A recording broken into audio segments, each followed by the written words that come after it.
What size carbon steel pan do you need? The easy answer here is it depends on what you're going to cook, of course. But let's see if we can drill down on this a little bit more and provide some good information to help people choose the right piece of cookware. Now I've got a few of my debouillé pieces here that we're going to use as examples. Remember, these guys are all on sale at the moment, 20% off exclusively for those of us here at Uncle Scott's Kitchen. Use the affiliate link below and use code Uncle Scott at checkout for 20% off your carbon steel. First up, this one is almost just for fun. This is what they call a blini pan. You could use this for one, I guess a pancake or one fried egg, but you're not going to do a whole lot of cooking in this little guy here. But it's actually remarkably heavy and sturdy for a pan that size.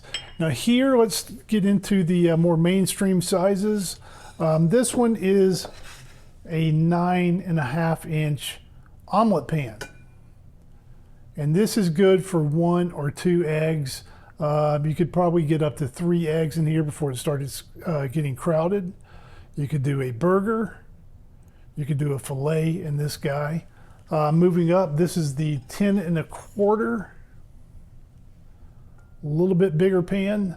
You could definitely get 3 fried eggs in this guy. You could get a fairly decent sized steak. Probably not the biggest ribeye, but a decent sized normal ribeye would go in there. Maybe a New York strip. And you could get 2 fillets in there. Moving up, this one is an 11 inch.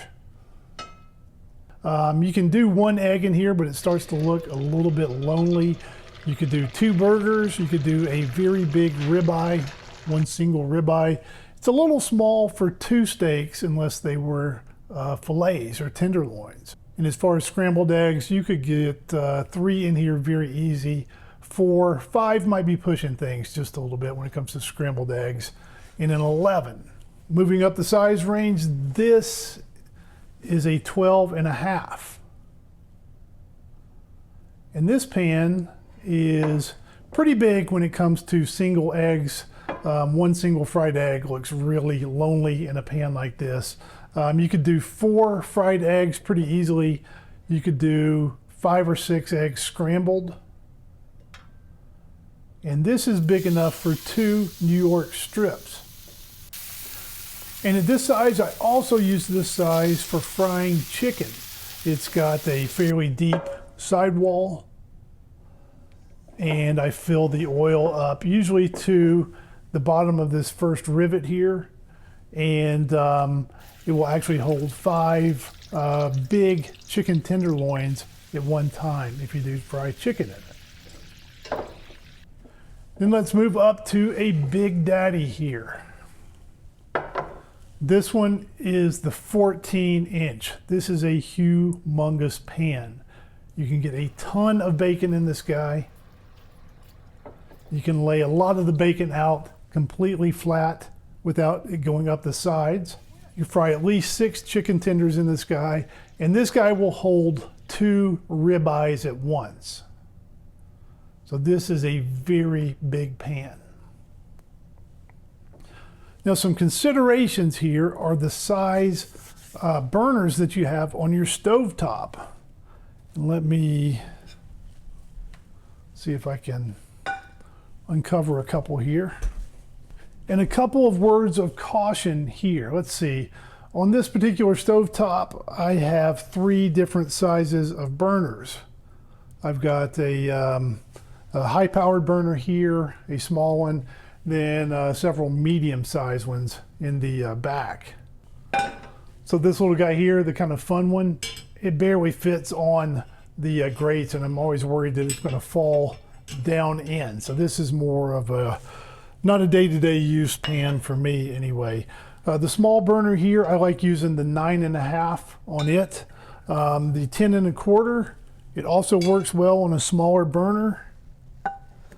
Once you get up to the 11s, I like to use the 11s on the medium-sized burners. And then the bigger pans,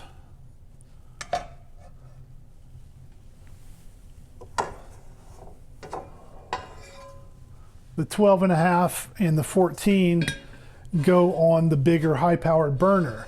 Now, a word of caution here with these bigger pans. They tend to start crowding out and overlapping burners. So you kind of got to take stock of the size of your cooktop and the size of your burners. In particular, on the gas, I'm just going to show that this guy,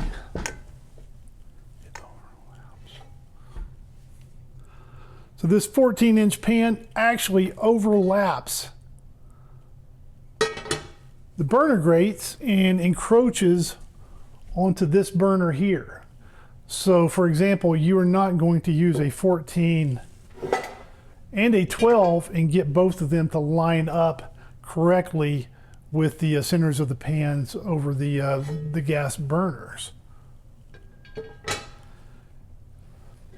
Also, if you've got induction or an electric flat top cooktop, you need to take note of the diameter of the bottoms of your pans and make sure that those line up well with the size of the actual burner coils for your cooktop. Let's do a few examples here. With the medium-sized burners, the 9.5 and the 10.25 fit just fine, and everybody's got plenty of room. Let's get rid of the 9.5.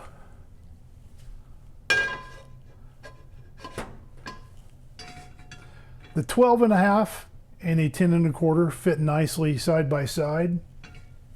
The 12.5 next to an 11. It's okay, but it's starting to get tight. And then with that 14, there's just no way. It's actually even difficult to get the 14 on this back burner because it actually encroaches on my backsplash. So my advice on the 14-inch carbon steel here is it's a fantastic pan. It works really well, but only buy the 14-inch if you need a 14-inch.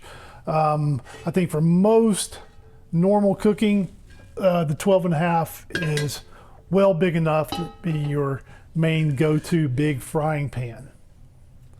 It's going to fit a little bit better and probably on most stoves get a little bit better coverage and line up better with the size of the coils underneath. But if you do need a 14-inch pan and you got the burner to handle it, by all means, go for it. It is a fantastic pan. And just for a fun illustration of how big this 14-inch pan actually is, this is a Lodge 12-inch cast iron skillet. It fits down inside the 14 with a lot of room all the way around. So that's the 14. Let's stack them up. 12.5, 11, 10.25, 9.5, and then the very fun little guy. All great pans, they all work well. Which one should you get? It depends on what you're going to cook. Hope this video helps you make a good decision. Thank you for watching. We'll see you again next time on Uncle Scott's Kitchen.